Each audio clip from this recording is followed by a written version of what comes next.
Grab your beverages and turn up your interweb.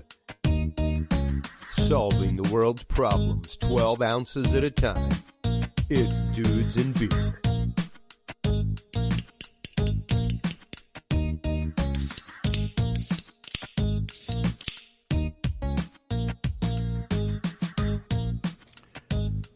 Well, hello everybody, and welcome to this week's edition of Dudes and Beer.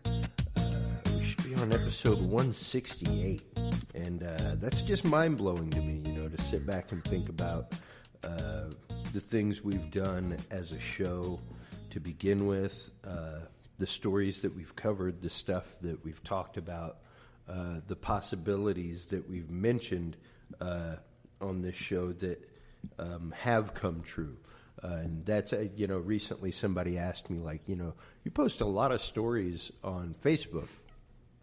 You post a lot of articles on Facebook on the regs. And I was like, yeah, I do. And most of that is so that the articles do not disappear. Like, if I'm trying to find the article, it's right there. And I've kind of gotten lax on doing the news of the week. But we're gonna run through a few of these right after we intro our guest here, Mr. Kevin Rosa. How are you doing, buddy? Fantastic, brother. And yourself, man? Doing good. Yeah, we are actually here on show in Boston right now, in Beantown. Loving it. We're staying at the oldest operating hotel in America, the oldest continuously operating hotel in America, the Omni Parker House. And it's pretty wild. Like, as I was coming in with my buddy Alan last night from dinner, there was a little tour going on, and they were talking about how, like, Charles Dickens used to stay there, all kinds of stuff. There's, like invitations to, like, Thomas Jefferson's birthday at the hotel that we're staying at. Yeah. Like, all kinds of stuff. It's just really wild. Right across the street is, like, the old courthouse. Yeah. Town hall. The original center, town hall. And then right next to that is, like, the first schoolhouse in America. So it's really cool to be back up here. Like, I lived in Maine for 5 years, and I really do miss a lot of the history that's up here. It's pretty wild. And on that note, let's get into some of the news of the week, because I posted some wild stories this week on Facebook. The one that's really going to be the focus of the show was the last one that was posted today, and it was like, now the computer that can argue with you. IBM shows off a new software program that can actively engage in debate. And that's from Wired.com. We've got some other crazy headlines. Apple was apparently slapped with a $6.6 million fine in Australia over brick devices. Good for you, Australia. There's a bear that was forced to ride a skateboard in a Russian circus that recently attacked its handler. Cool video on that on the Facebook group. Apparently, according to a new Gallup poll, satisfaction with the U.S. has reached a 12-year high at 38%. The last highest was 39% in 2005. So that's interesting. The fact that we're apparently more satisfied with the majority of people in the country are satisfied with the direction that the country is taking, economically, everything else. So another one that I found interesting, people's egos get bigger after meditation and yoga, a new study finds. That was an interesting article. The supercomputer can calculate in 1 second what it would take you 6 billion years to calculate. That's a neat article from livescience.com. There's some wild videos.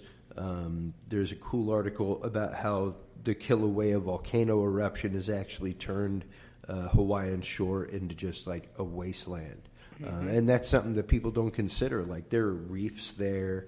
There's all kinds of stuff that's built up on this rock, and everything else. And now, it's just being utterly demolished. And hopefully, We've contacted a volcanologist to come on the show and talk about all the recent eruptions and talk about all that kind of stuff. She was unfortunately she wanted to come on tonight, but was unfortunately busy filming for the Science Channel. So I was like, yeah, that's cool, you know. If that's what you have to do, I perfectly understand. You know, you made a commitment. I guess that's okay. I guess you should be there, you know. That makes sense. We'll record my show whenever, you know. It's whatever, dude. But seriously, she's supposed to be coming on. She's a connection on LinkedIn, and I've seen some of her work on the Science Channel, stuff like that. That's where I originally was like, ooh, I'd like to have her on the show. Then come to find out she was like running for Congress too. Wow. And it was like, oh, yeah, scientist running for Congress. That's great. And there is a newly debunked article that came out from The Guardian. I need to post the response to it from National Geographic. National Geographic has officially announced, y'all, if you were really excited about the fact that fans of Mexico set off an earthquake sensor celebrating the seismic World Cup win. Not the case. There were no seismic sensors set off in Mexico, according to National Geographic, and I'm prone to believe them. So yeah, just looping back in conversation there and in thought, just the fact that, and you know, the post that I put up with the article about the new IBM computer that can argue with you was, can it debate the necessity of its own existence? Because that is when we're talking sentience. That's when we're talking like, this is a thinking computer. Right. And definitely with the speed of computing and supercomputing capabilities, even in like blade technology for servers and that kind of stuff. I mean, if you start tying together a bunch of video cards in an array, you'd be surprised what you can do. Like, I remember when the PlayStation 2 came out, the U.S. Air Force had actively tied together like 1,000 of them in an array to be able to process like full 3D renderings of nuclear blasts. Sheesh. And like, you know, model that kind of stuff. So, and we work these technology conferences all the time. I want to say, but were you on the NVIDIA gig in San Diego? NVIDIA. Or San Jose? San Jose. No, I was on NVIDIA, I think, the year before. I wasn't on last year in here in San Jose. Okay. Oh, no. Yeah, you were on it. Oh, yeah. No, you're right. Yeah. San Jose, yeah. You're right. I was on it, yeah. Yeah.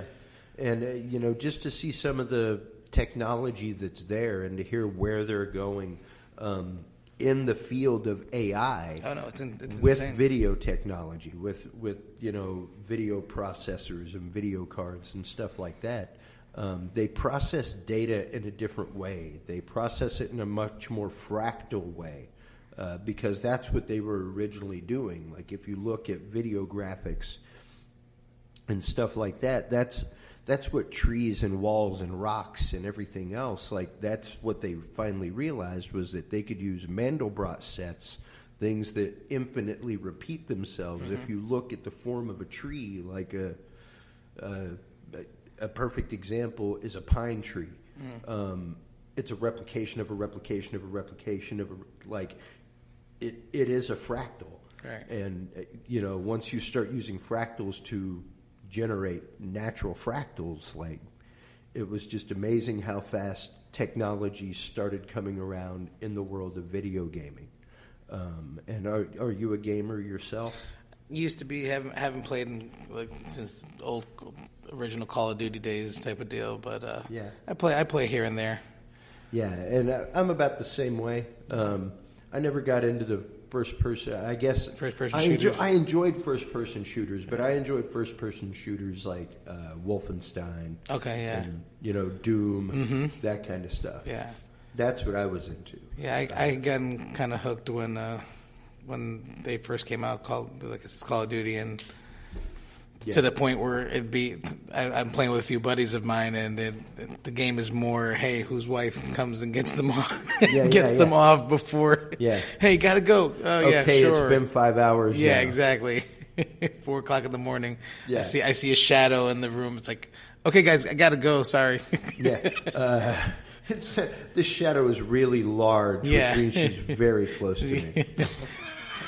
The shadow's breathing down my neck, so I gotta go. Well, and it's interesting. One of the concepts. Have you ever watched the show *Halt and Catch Fire*?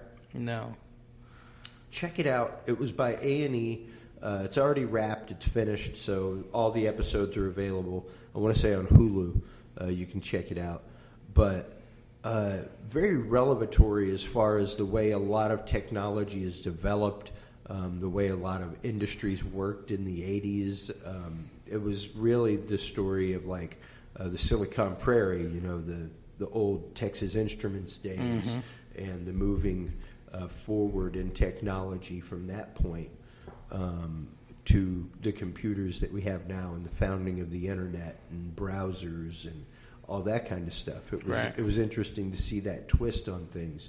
But one of the first things that they discussed as they were building a computer, and it was pretty obvious that they were like supposed to be basically like Dell, or Compaq. I think it was Compaq actually, because they were the first ones to come out with something other than an IBM.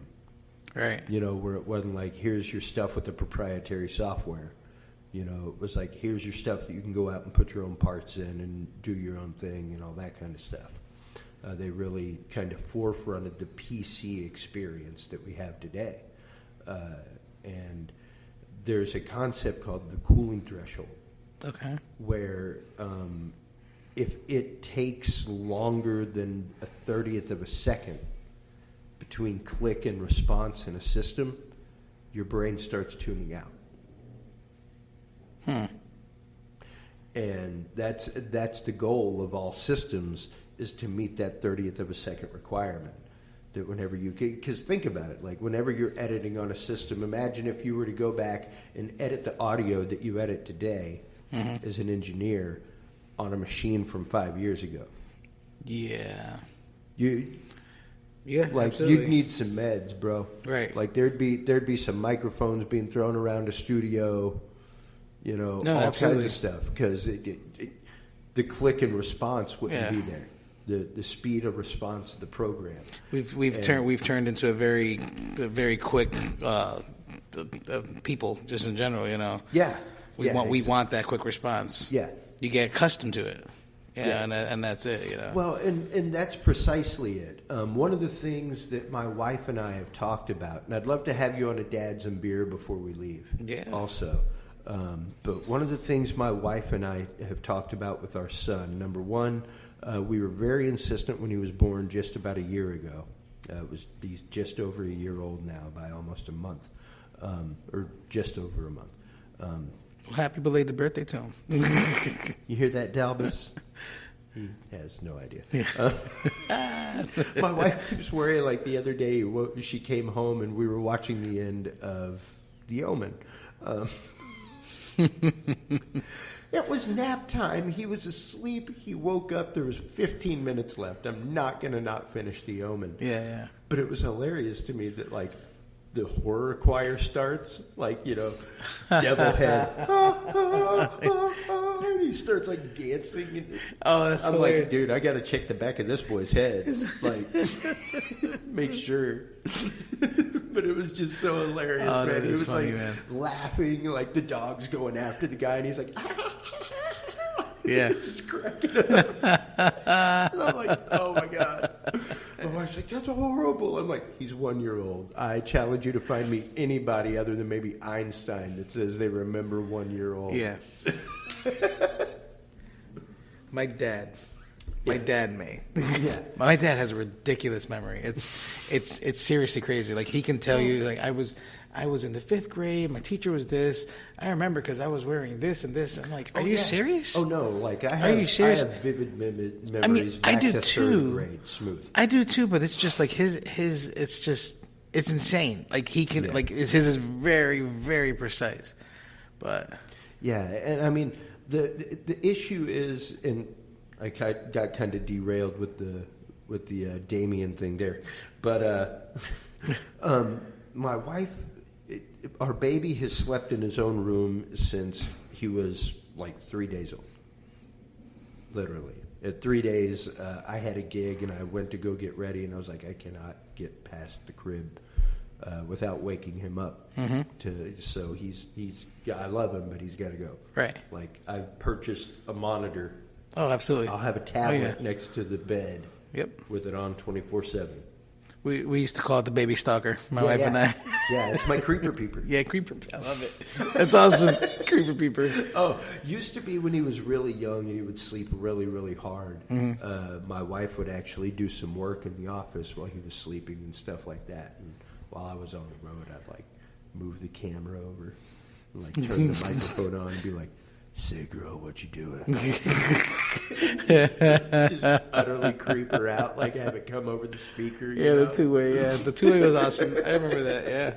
But now it's cool because, like, occasionally whenever he's, being gotten up from his nap, I can like tune in and hit the microphone and, "Hey guys," and we can have a little two-way thing. Yeah, that's cool.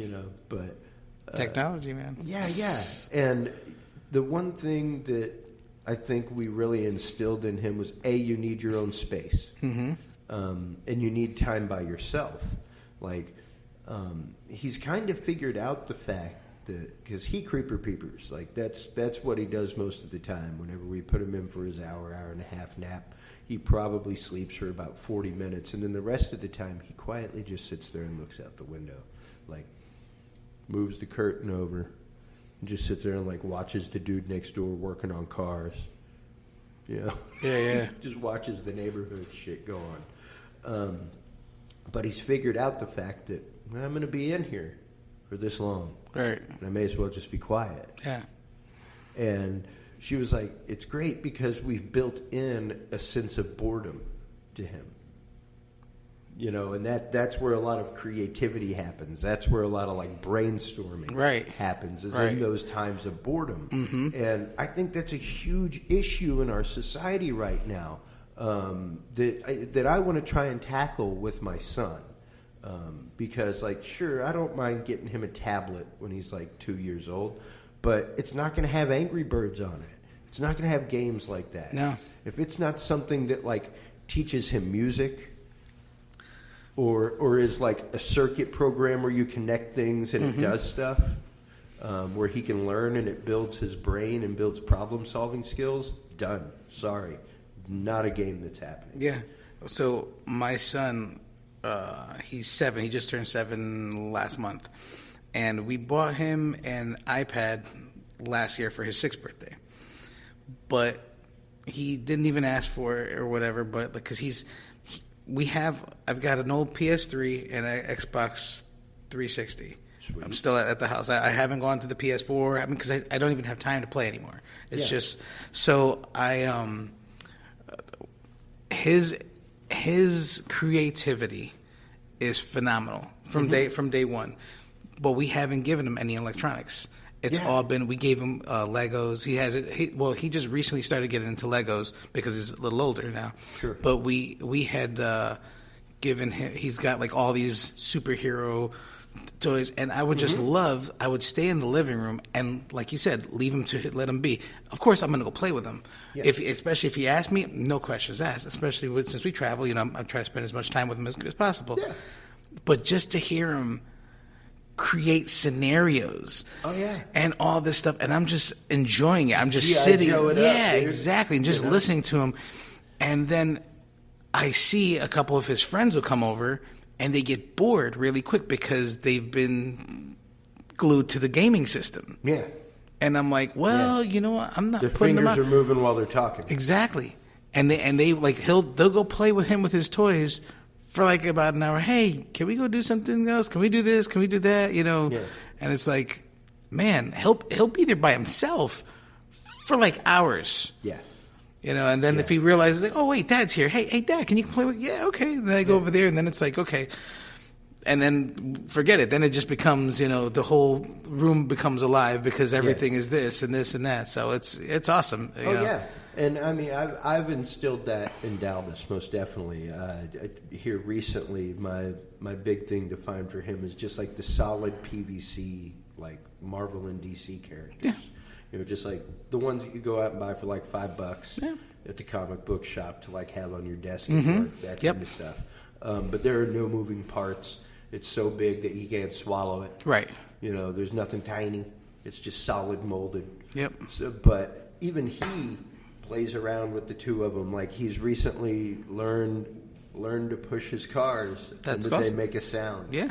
It's like, wait, hold on. And like now we kind of see him every once in a while on the floor moving his cars and like. Like that's making the sound with that. That's awesome. It's like that's awesome. Yes. Yeah. We've taught him by the age of 1 to occupy himself.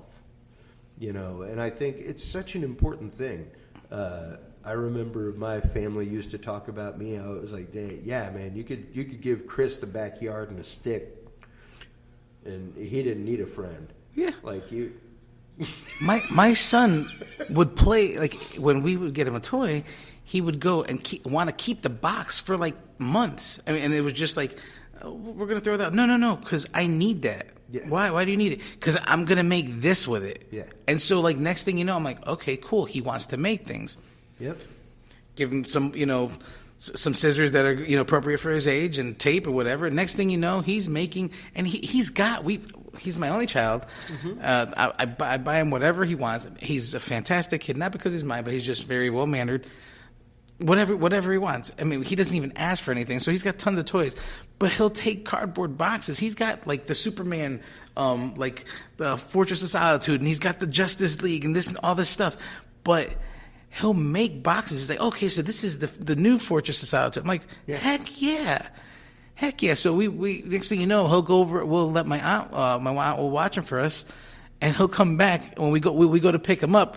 He's coming home. He's got like 4 more cardboard boxes from my aunt because she just keeps, she'll do stuff with him at the house. And my stuff was I had to know how things worked. Tinker. I had to tinker with it. Yeah. Yeah, and like I built stuff, it didn't work. Like now I build stuff and it works. It's great. Like I designed circuits and shit. But you got there because you designed stuff. Because I disassembled enough stuff and tried to reassemble it and was unsuccessful. That eventually I learned to reassemble it. But yeah, like whenever people would have broken hair dryers or phones, they'd always just keep it in a box until they saw me. It was like, if you wanted to give me a birthday present, like, you could do no better than to give me a box of junk to take apart. It's like, give me a bunch of broken stuff. A bunch of broken shit. Yeah. This is awesome. Bells and hammers and electromagnets. And, it's like you just basically gave me a box of parts. So for me, it was like, sweet. That was like days of taking stuff apart and having fun and exploring and patching stuff together. It was fantastic. Yeah, I remember my dad had bought me one of those the Radio Shack kits, the little circuitry board and stuff like that, and you used to be able to make your own circuit. Like the 110 experiments. Yes, awesome. Those things rocked, man. You build a little crystal radio. Yes. Yeah. I still want to build a theremin. Oh, yeah? Yeah. Oh, dude, I make optical theremins. Really? Yeah, I mean, if you have some basic soldering skills, it's actually extraordinarily easy. I've heard. I just haven't had time to do it, but I definitely want to make one. Yeah, I mean, it's like 8 parts. No way. Yeah. Oh, I'm not even lying. Wish I was lying. I'm not. It's like 8, 9 parts. Values make different ranges and stuff like that. So, but yeah, it's not extraordinarily difficult. You would love this place out where I live. So in Winter Park, Florida, there's a place called Skycraft. I don't know if you ever heard of it. It literally has a small, looks like a rocket out in front of it, and it's painted red, white, and blue. It is tons of junk. Just like the Home Depot of old stuff. So if you got anything broken or whatever, you're looking for parts. If this place doesn't have it, you're not going to find it in the world. That's there's a place in Houston. They apparently have 2 locations, but it's called Electronics Parts Outlet, EPO. Okay. Yep. and it is like a tinkerer's paradise as far as electronics go. If you were looking for motors, actuator, like if you're trying to build a battle bot, they got it all. That's where you go. They got it all. That's like our Skycraft, Yeah. You know, like you go in the back and they got like old server machines and like tape reel, you know, like data drives and stuff like that. It's friggin' incredible. It's great. That's awesome. And I love places like that because I go in and it just gets my juices flowing. It makes me think about new projects that I want to build. And I hope I pass that on to Dallas. I really do. Because I think it's missing all too much. I don't know. I guess I create in some modern means through like web design and stuff like that, and that's pretty cool. But I don't know. Yeah, I think our more than rapid growth, but really more our rapid desire as a society to have immediacy on everything. Doesn't really give us the time to consider all possible outcomes. You know, I mean, just looking at the Facebook shit that's happened recently and that kind of stuff. You know, it's like you knew what you were doing. Right. You knew exactly what you were doing. Right. You knew damn good and well that nobody was reading a 100-page EULA, you know, end user licensing agreement. Nobody was reading all that. You knew that. You were selling people's personal information, you know, and then to have half the people on the panel that were questioning him literally have taken money from him for their campaigns. So that was funny. But then most of the people that were questioning him had no idea how the internet worked. No, like you're on a panel to regulate the internet, and you literally have no idea how the internet works. You have no idea what like IPs are, what EULAs are, what half this shit is, and it's like, what the hell is wrong with you people? Yeah, it's freaking crazy. You know, but it's interesting to look at that didactic because most of those people are 50 plus.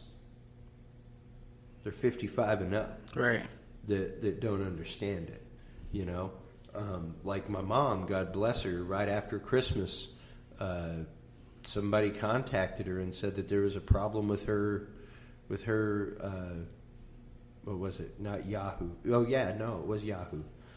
Something was wrong with your Yahoo account and it was locked and they needed $150 to be able to unlock it. And I was like, no. Okay, here we go. Did you pay it? Or hopefully not. But then started thinking about it. I was like, this just didn't seem right, and called her bank and canceled it and called me. And I was like, thank you for calling me. Yeah. Like, Yahoo will never contact you. Right. Right. It's not how that works. When your Gmail none is locked down, none of them will. You know, nothing's. They're never going to ask. Your bank's never going to call you and ask you for your account information, folks. Exactly. That's 100% correct. Right. And on that note, with all the recent phone scams going on that I saw from friends and everything, I've gotten them to the Department of the Treasury. Oh, yes. Is not filing a case against you. Those are my favorite. I actually had one recently. Yeah. The Department of Treasury, number one, it's the Department of the Treasury, not Department of Treasury. Yes. I don't care if you're a robot voice. Somebody typed that. Right, exactly. Yeah. They're not using Grammarly. They're not using something, you know, these things. They're not using, like, English grammar. Yeah. I remember I was watching a video on either Facebook, YouTube, or one, and they had this guy there's plenty of people out there that just punk them back. Yeah. And he's being recorded. Just waste their time. And he's like, he said, the way I look at it is if I can burn 20 minutes of their time or 30 minutes of their time, and they're not scamming, and I'm enjoying it, you know. And one guy's like, oh, we're going to send the cops. The cops, who's going to say the cops are going to come after you? Not the law enforcement or police, you know, or whatever. Or, you know, actually name your local law enforcement. Exactly. It's like, you okay, know, you're going to Austin tell Police Department is going to be called to come and knock on your door. When you're calling me from... warrant. Yeah. It's... Oh, man. It's awesome. Yeah, awesome. I would probably destroy at that because I know the lingo. But I just can't go to the dark side, man. I can't use my powers for evil. No. I'm just going to try to take as many out as I can of the bad guys. Yeah. No, just run into the middle with your knowledge bomb. And just boom. That's awesome. It's a suicide knowledge bomb. That's what it is. I'm willing to give myself so that other people can realize the truth and understand. Yeah, I get constant calls from my dad all the time. I'm kind of his my dad, bless his heart. He just turned 70 this year too. Are you his tech? I'm his tech. I'm with you. I'll get the call and it's like, "Hey Kev, so I just got a new laptop," and I'm like, "Okay, you know." So go ahead and tell me, or you know, whatever it is, and usually it's his email. So I got an email on this. Just forward it to me. I've got him to the point where if he sees anything questionable, he just forwards it to me. Yeah. So that way I'll take a look at it. My wife the other day, same type of deal. So she had it's just to make it easier for yourself. And my wife the other day got something. She says, "Oh, I got an email from Apple that there was an issue with my Apple ID. This to contact them." I said, "Okay, forward it to me." And the first thing I did is I just hovered over the email to see what the extension was, and it was like Apple at ABCD whatever something yada yada. We're trying to take your money.com, you know. And it's like, oh well. Yeah. And what I did is when I hovered over, I took a screenshot. I sent it to my wife, and I'm like, "Hey, listen, first thing to ever do is just look. I mean, don't open it, but look and see who the sender is. Hover over it and see what the link. The link goes to, and if it's something, you know, that looks funky, be Apple.com. Exactly. Something if it doesn't look professional, you know, it's. And even the ones that look professional, sometimes they'll be like, you know, they'll be like Apple at gmail.com, and they're not really thinking, oh, well, Gmail's legit. You know, well, it's going to be at Apple or at, you know, whatever company that you're dealing with. They have their own. Bless you. Thank you. They have their own servers. Correct. You know? Exactly. So, and you know, you really do have to be present in mind with that kind of stuff because technology now is so quick. It's so easy. That's one reason why, like, I absolutely refuse to have like Android Pay on my phone. Mm-hmm. To use any kind of like wireless payment. With my phone device, because I mean. You can say, "Oh, my Apple phone like has fingerprint scanning." Great, like it was shown you could put your fingerprint scanner up to a nipple and it'll open. Yeah, you know, there was a 5-year-old that like hacked his mom's Apple security on her iPhone 10 like a week or so after they came out. Yep, he was like, it was either 5 or 8, but he was definitely under 10. So it's like that's your security. An under 10-year-old just broke it. And that's when Apple needs to be like, "Hey, you want a job?" Well, yeah. I know you're only 8 or 10, but hey, you're going places there, buddy. Well, and you know, they're a company that, to me, especially with stuff, I don't know. I was telling you the other day, I need to buy a Mac. It's an unfortunate realization in our professional environment. Correct. However, it's just one of those like, I just can't. I can't buy into Mac. Oh no! Like I can't buy into a phone that I can't change the amount of memory on it. You know, like where I can't put an SD card in, and hence the reason why I do not want one of the new ones of the MacBook Pros. Yeah, my whole thing was okay. So they come out with the latest and greatest, the newest. Okay, cool. This is your MacBook Pro. Why have you taken every jack out of it and just given me one USB-C? Yep. And now I have to buy a $100 dongle in order to get every one of my peripherals out, or otherwise I have to carry. I'm like, this is your Pro machine. I understand for the regular MacBook or the MacBook Air. This is for the rest of the world. This is your pro machine. This is what people use in industries in a pro environment. Yeah. So why do you tie my hands? Give me another point of failure. Exactly. In line. Exactly. Another point. Correct. Rather than something being, soldered to the, part of the machine, now I have to add on to the machine to get everything I want. Yeah. And I'm like, this is, I think they have gone in reverse. Now, I am still an Apple guy. I still love my platform and stuff like that. When I initially bought my first Mac, my buddy was telling me, "Oh, you got to go Mac, this and that," and he hopped between both PC and Mac because of work, but he's like, "You got to get a Mac. It's so simple." I went out and bought the biggest, baddest MacBook Pro at the time. Paid about $3,500. This is about almost 11 years ago.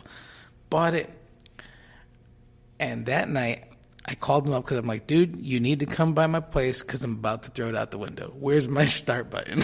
Yeah. So it took it's a changing over platform, not knowing anything. It was okay. Hang on, I'll be there in a minute.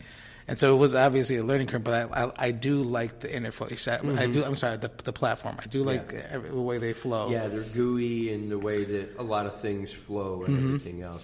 And I've never had any issues, and I know that there's viruses for Macs, but I've never had any issues. No, and it's one of those, like I was telling you about the app thing, the app issue that I had. Correct. And I was like, this is why you comprise 20% of the app market, and they only comprise 20 to 30% of the desktop and laptop market. So if you're a coder who's writing viruses, why would you write something that focuses on 20 to 30% of the market? That does not behoove you. Exactly. So it's not that they're more virus-proof. Of course not. Absolutely. That's a huge misconception. Exactly. And a lot of people say, there's no viruses for Mac. Yeah, they're out there. They're out there. Exactly. And they're nasty when they happen. Exactly. They'll pinwheel you all day long. But it's just most people aren't focusing on them because they don't comprise the majority of the market. Right. I'm not a big Mac guy because I like tinkering.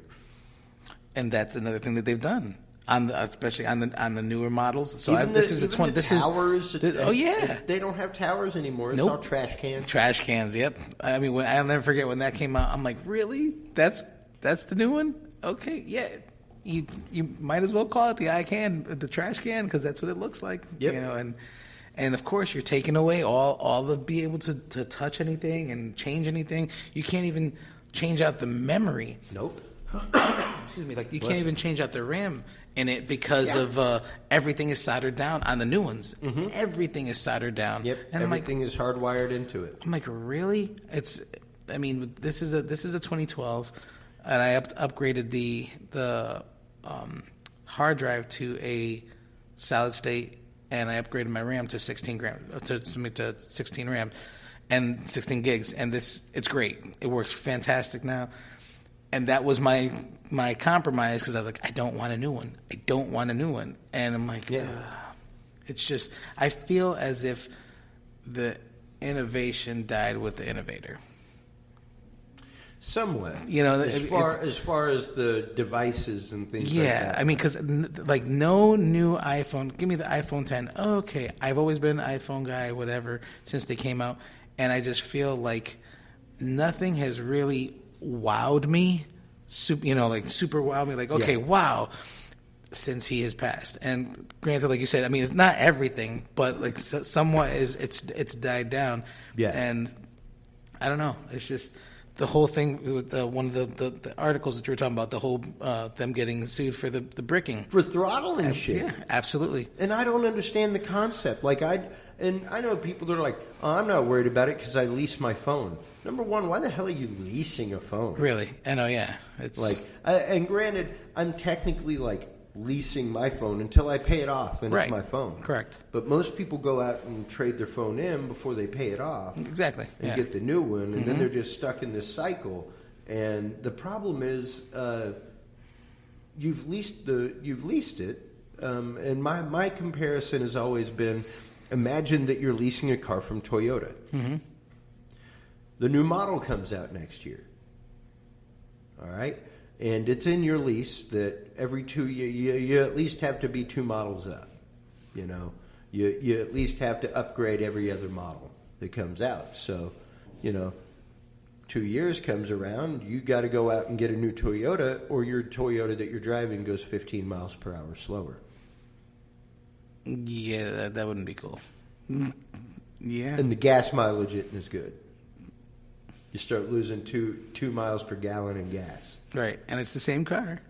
Couple more, because I'm just saying this because no. I've had my car. I've had my Toyota for 7 years now, almost. And yeah, imagine if in that 7-year time span, in that lease configuration, by that point I would have lost 45 miles in speed. Absolutely. I would have been throttled down to, you know, my speedometer goes to 120, so I'd have been throttled down to maximum of 80 miles an hour. Wow. And, you know, and that's basically what they're doing. Yeah. Is they're giving devices less speed, less this, less that. And they don't tell you that if you go in and change your iPhone battery 6 months before that update, you won't be throttled down. Because it's partially your battery memory and shit like that. Like all your updates and everything else are updating the memory and the battery too. That's correct, yeah. And that's why, like, you know, after a couple new iPhones come out, why suddenly your battery that used to last you like 22 hours is now lasting you like 11. You charge it fully and it just like juices, you know? And it's programmed into it. Oh, no, yeah. Well, it was... People have called me conspiracy theorist for saying it for years. Like 6 years I've said they've done this shit. Yeah, well, my wife had... It's come out. My wife had a 5C, and I had a 6.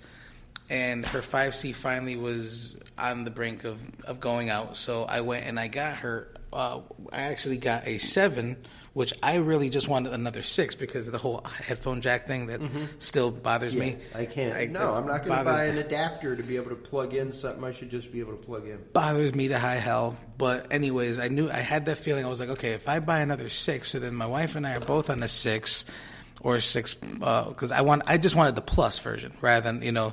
Yep. And so I was like, well, if I get a 6 and my wife has a 6, I have a feeling that something's going to happen very soon and both of our things are just going to be jacked up. So let me get a 7. So I got the 7 plus, and I gave her my 6 because her thing was actually her phone was still okay, but it was only a 16 gig, and she takes tons of videos and or pictures, and never takes it off. So I gave her my 128. 6. So I wiped my phone clear, did the latest update, gave it to her, loaded her everything onto it. Yep. Everything was good.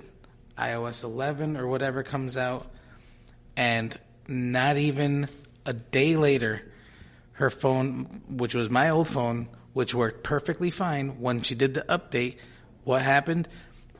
The phone went to 20% in less than an hour. Yeah. So I contact Apple, and they're like, "Oh yeah, well that was the update," and Apple knows that it was our fault. So what we're gonna do is you bring it in, and we'll give you 20% off an equivalent item.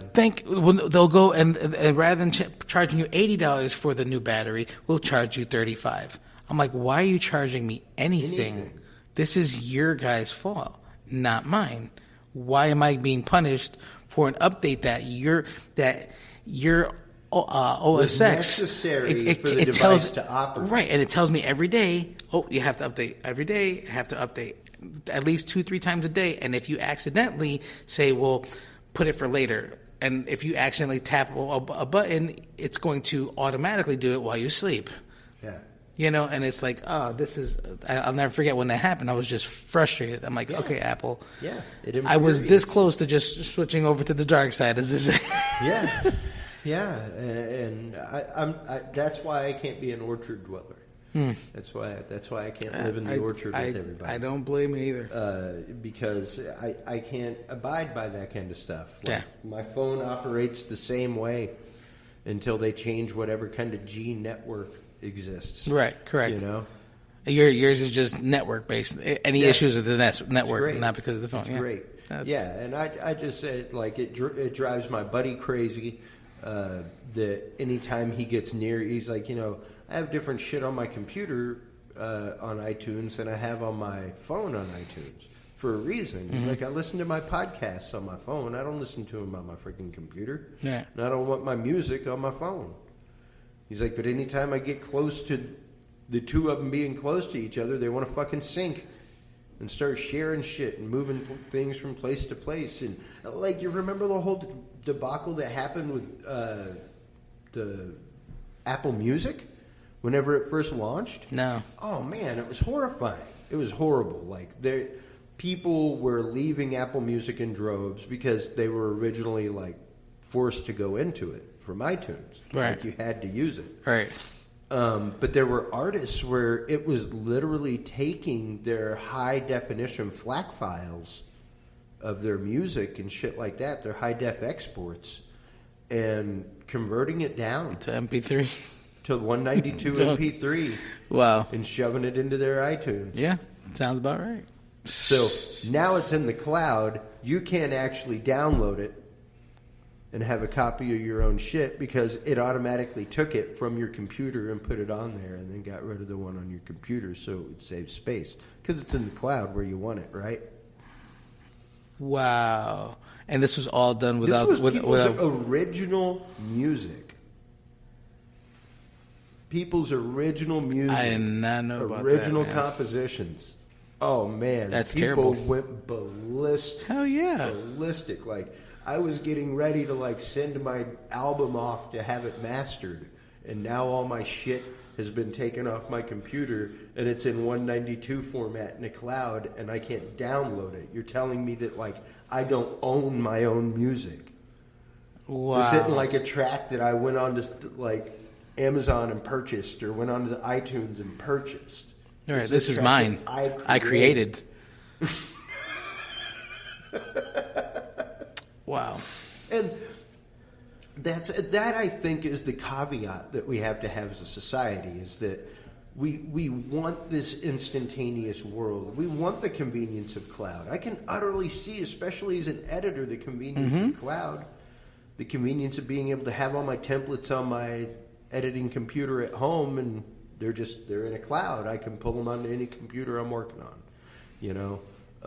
and that's cool, but I don't know. I think it leads to a point of laziness. I think it leads to a point of getting out of the habit of hard backup.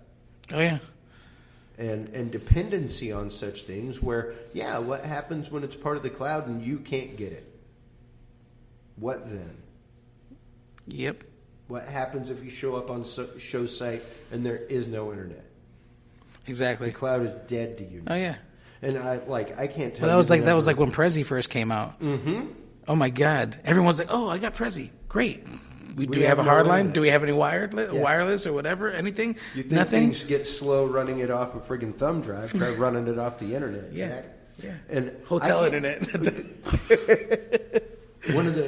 I can't tell you the number of times I have saved a show because I have an Android phone. Because somebody, the client did not pay for internet. They come in, can my secretary just email you my presentation? Not really.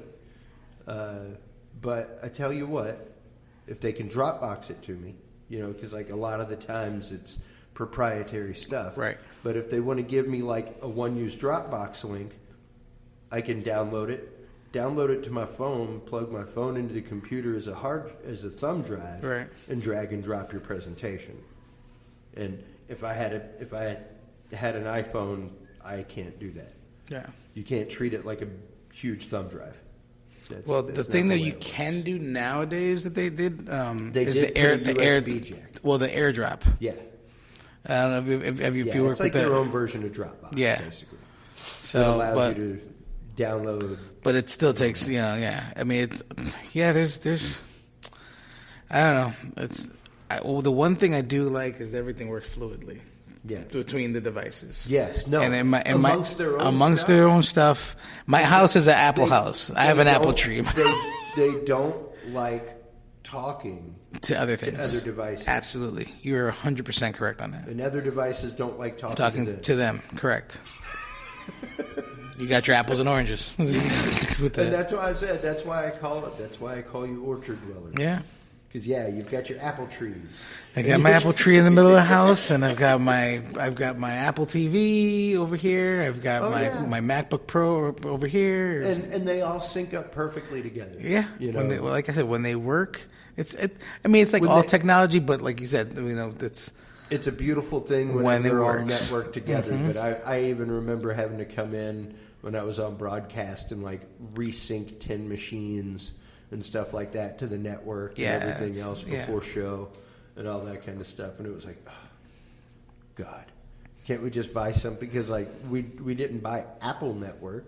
If it was all Apple Network stuff, then cool. But the servers weren't Apple. Right, they're probably IBM or whatever, Yeah, like why would we have an Apple network for our servers? Apple networks don't like talking to other things. Right. No, absolutely. So it was just this battle, I don't know. They're great machines, but I think it's begun a mentality that is transferred over to the PC world of proprietary devices, proprietary dongles, having to have external things to connect what you should be able to just plug in. Right. All that kind of stuff. And it really led, like I said, to a mentality of laziness, of not backing up information, that kind of stuff, because we expect it to just be there. Right. And then, like you say, the day it's not, it's like, oh, well, shit, why is this not here? Well, I understand. Yeah, I'm a big fan of, I take my external everywhere I go, and I always back up because I've been burned before. I mean, I've had my Mac crash, or I've had another computer crash, and okay, I've got everything on a backup. Okay, well, I had that time that nothing was backed up, and I lost tons. Actually, I screwed up. I had an external hard drive that I messed up, and I had a ton of videos of my son when he was a baby, and pictures and stuff, and it all went to nothing. Yep. And I went to try to get a data recovery, and it was going to cost me like $12,000. And I'm like, I do miss these videos and stuff. I don't know if I can really pay $12,000 out of pocket right now. No, that was just the memories of it. So but kudos to Australia to getting that. To putting that out there. And I mean, the EU has gone against Apple and sued them for tax evasion. Good God, I wish we would do that. It's just crazy sauce. All the stuff that goes on within that industry and within just how corporations are allowed to treat people. And just kind of looping all of this back as we wrap up, thinking about machines now that are able to debate, machines that are able to like have conversations with people. All of about a year or so ago, the first machine passed a Turing test, which, if you remember, I don't know if you ever watched Blade Runner. Oh yeah, but the Turing test was devised by Alan Turing, the guy that worked in Bletchley Park and broke the Enigma machine and stuff like that during the Second World War. Great mathematician, one of the best we've ever known. And he basically said the day that a computer can respond as fast as a human and as a human to fool us, that's the day that like the mark has been passed. And the first computer passed a Turing test where it's like the person was on a wall and there's a microphone and a speaker, and as far as they know, on the other side of the wall is a human being. Wow. And they're having a conversation like this. Oh, and for the first time, a computer passed that, and the person utterly thought that they were having a conversation with a human being. So we've gotten to the point of some pretty incredible technology just within our lifetime. And I even heard that definition lately, where technology is anything that did not exist when you were born. Yeah. And I was like, wow. That what a way to think about it. To think about it, yeah.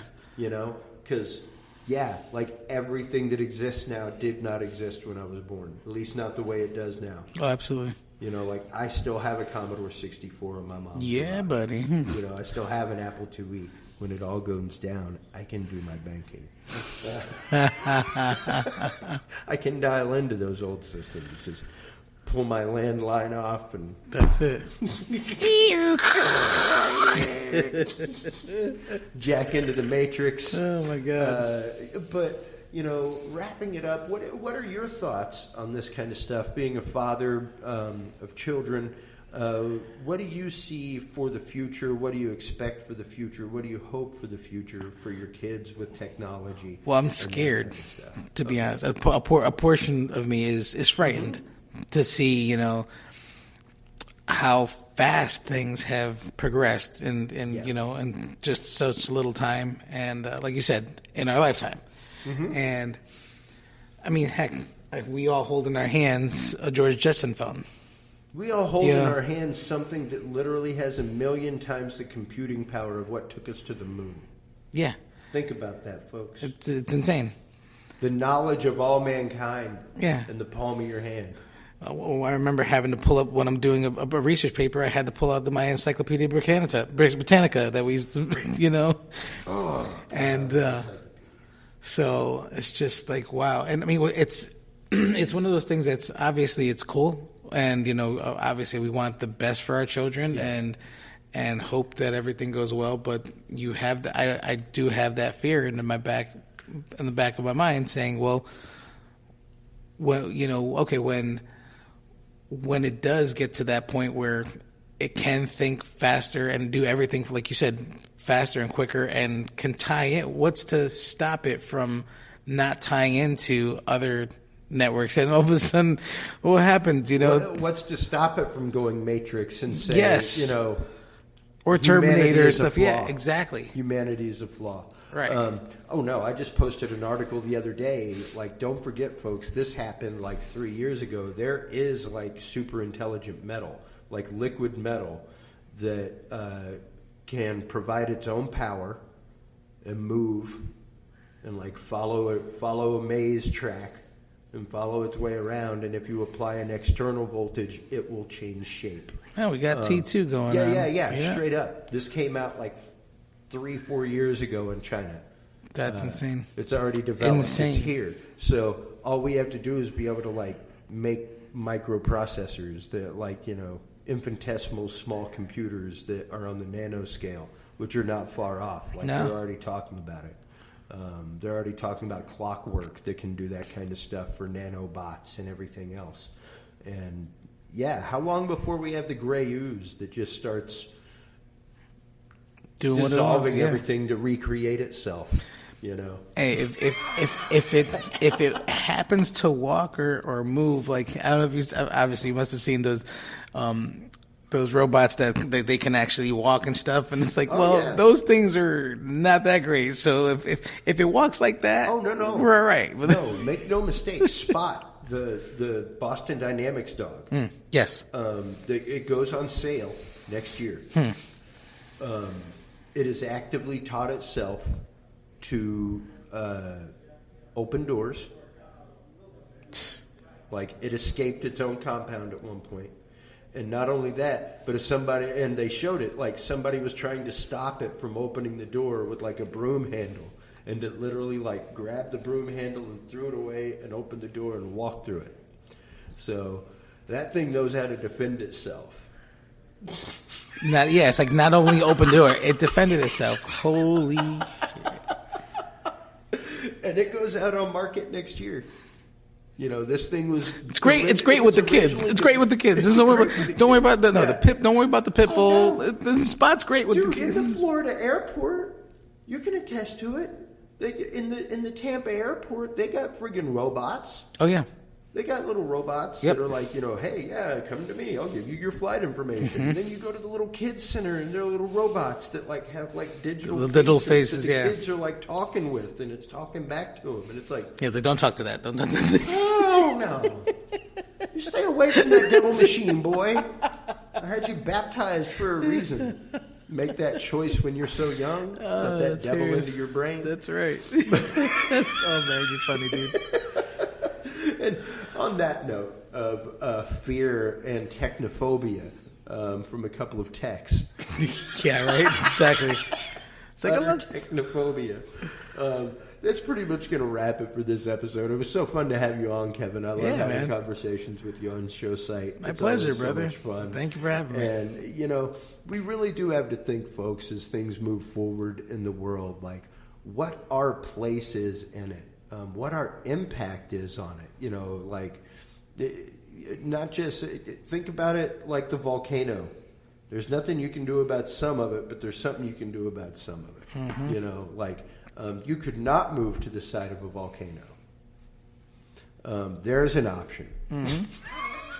Yeah. If you know it's an active volcano, you could not move to the side of it.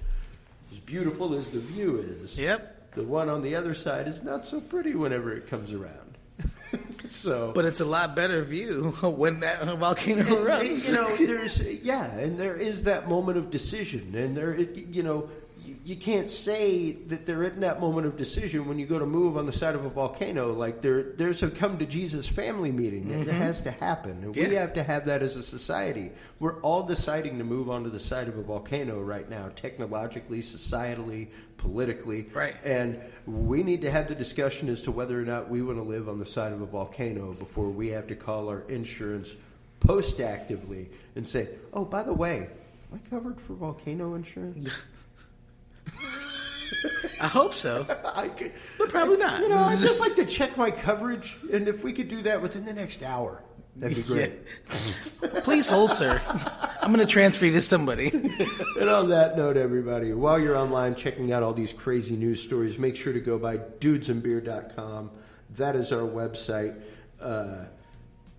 You can check out all the episodes. You can check out the videos of the week. Steve-O is busy posting a whole bunch of new ones of those. Get ready for the upcoming Dudes and Beer Fantasy Football podcast in the Fantasy Football League.